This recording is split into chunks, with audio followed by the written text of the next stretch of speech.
بے ننا سا جنازہ ہے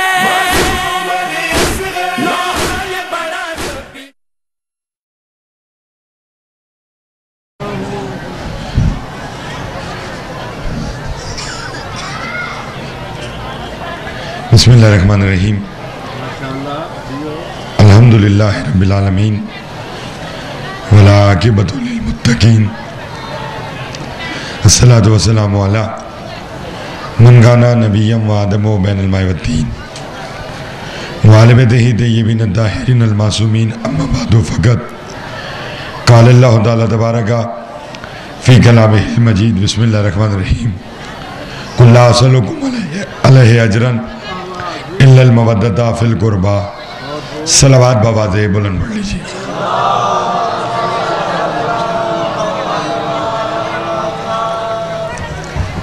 دعا گوں پروردگار عالم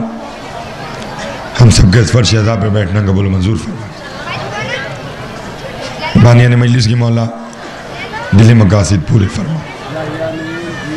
اس بڑے دربار سے کوئی خالی دامن نہ چاہے جو اپنے دل میں جائے شرعی حاجات رکھتے ہیں آل محمد کے صدقے سے مالک سب کی حاجات پوری فرمائے ہماری لاکھوں دعاؤں کی دعا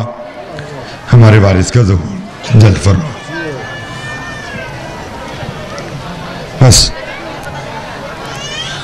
یہ سوچ کر آپ نے آج کی رات گزارنی ہے کہ یہ رات شب عاشور بلکہ میں یوں کہوں کہ یہ حسین کی آخری رات ہے میں دوبارہ کہہ دیتا ہوں میں نے کہا یہ رات حسین کی آخری رات ہے آپ تو اس رات میں پتہ نہیں کس خیال میں بیٹھے ہوں لیکن علی کی بیٹی اس رات کو دیکھ دیکھ کر یہی کہہ رہی تھی اے رات نہ ڈھلنا اجڑ جائے گی زینب اللہ اکبر اے رات نہ ڈھلنا اجڑ جائے گی زینب جانتے ہیں کہ اس رات کو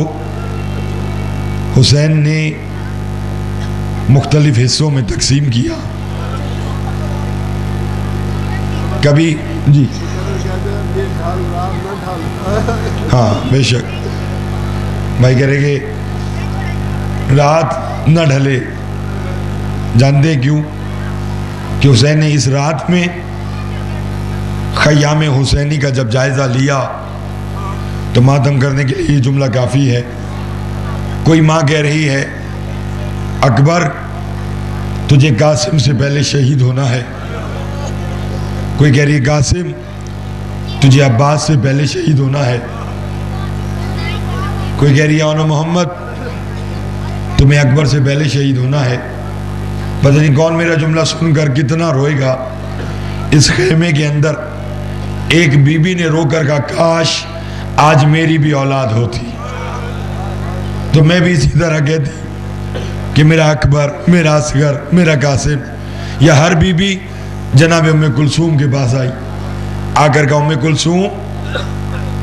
رو نہ کل میدان میں اکبر کہے گا کہ میں کلثوم کا بیٹا ہوں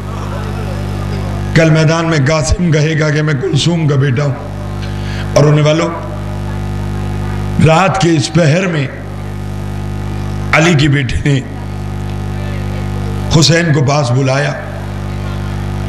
ماتم کرنا تو جملہ یہ ہے پاس بلا کے کہا بھیا آج ہمیں یہاں آئے ہوئے کتنے دن ہو گئے کہ 2 محرم کو آئے کہا آج کیا ہے کہ 9 محرم 10ویں کی رات ملتان والوں رونا ہے تو ماتم یہ ہے بی بی فرماتی بھیا مجھے معلوم نہیں ہے ہر رات یہاں مغرب کے بعد میرے خیمے کے پیچھے کسی بی بی کے رونے کی آواز آتی ہے اللہ کسی بی بی کے اجرکم اللہ کرو ماتم کی تیاری کیا کہا مجھے کسی بی بی کے رونے کی آواز آتی ہے تو حسین رو کر فرماتے ہیں بہن نہ گھبرا جب سے ہم نے مدینہ چھوڑا ہے ہماری ماں بھی قبر میں نہیں ہے. ہم مکہ آئے تو ماں مکہ آئی، ہم کربلا آئے تو ماں کربلا آئی. بس عزادار و حسین نے اپنے اصحاب کے ہاتھ پکڑے، کہا آؤ آج میں تمہیں اپنا مقتل دکھاؤں. یہ کہہ کر حسین اس جگہ لے کر آئے کہ جہاں حسین کو قتل ہونا تھا. حسین نے فرمایا حبیب، جون، بریر، مسلم ابن حسجہ، جی مولا. فرمایا یہ وہ جگہ ہے کہ جہاں پر میں نے قتل ہونا ہے. عزادار و ماتم کرنا تو جملہ سمجھو گے. حبیب ابن مظاہر نے ہاتھ جوڑ کر کہا مولا آپ کو کیسے پتا کہ آپ نے یہاں قتل ہونا ہے؟ کہا حبیب ابھی تھوڑی دیر پہلے اسی جگہ کو میری ماں اپنے بالوں سے صاف کر رہی تھی اور کہہ رہی تھی حسین میں نے تیرا مقتل صاف کر دیا، حسین آ جا. ہاں عزاداران حسین جانتے ہیں، جو شاہجی کربلا گئے ہیں نا، جو کربلا گئے ہیں وہ جانتے ہیں کہ نہر القامہ پر میرے مولا صاحب الزمان کا مقام ہے، جسے آپ مقام صاحب الزمان کہتے ہیں. وہاں سے 1 میل کے فاصلے پر میرے مولا حسین کی تربت ہے. کبھی آپ نے سوچا کہ مقام صاحب الزمان وہاں کیوں ہے اور مولا کی قبر یہاں کیوں ہے؟ میرے امام زمانہ سے کسی نے پوچھا مولا آپ اس جگہ آ کر 2 رکعت نماز کیوں پڑھتے ہیں؟ تو جانتے مولا نے کیا کہا؟ مولا نے فرمایا یہ وہ جگہ ہے جہاں میرے دادا حسین نے زین چھوڑی تھی. میں نے پڑھ دیا اور آپ نے سن لیا. ماتم کرنا تو جملے میں نے 2 ہی کہنے ہیں. یہ رات کا تعلق ہی رونے سے ہے، رو لیجئے گا. ایک رات کا مہمان ہے زینب کا بھائی. خود جناب زینب عالیہ نے فرمایا تھا بھیا کچھ وقت میرے خیمے میں آ جا، یہ تیری میری آخری رات ہے، کل شام غریبہ ہو جائے گی، 11 محرم کو تو کربلا رہ جائے گا، زینب اسیر ہو کر شام. اللہ اکبر، بہن اسیر ہو کر شام چلی جائے گی. کہا مولا یہ جگہ کیا ہے؟ فرمایا یہ وہ جگہ ہے کہ جہاں پر میرے دادا حسین نے زین چھوڑی. کہا مولا زین یہاں چھوڑی، دفن وہاں ہے. مولا یہ باقی حصہ کیا ہوا جانو گے؟ میرا امام خون کے آنسو رو کر فرماتا ہے کہ باقی کا فاصلہ شیبر نے ایسے طے کرایا کہ میرا مولا زمین پر آیا، میرا دادا زمین پر آیا، اس نے میرے دادا کی زلفوں میں ہاتھ ڈالا اور یہ میرے دادا کو لے جاتا ہوا مقتل گاہ میں پہنچا. وہاں پہنچا جہاں میری دادی بال بکھرائے رو رو کے کہہ رہی تھی حسین آ جا.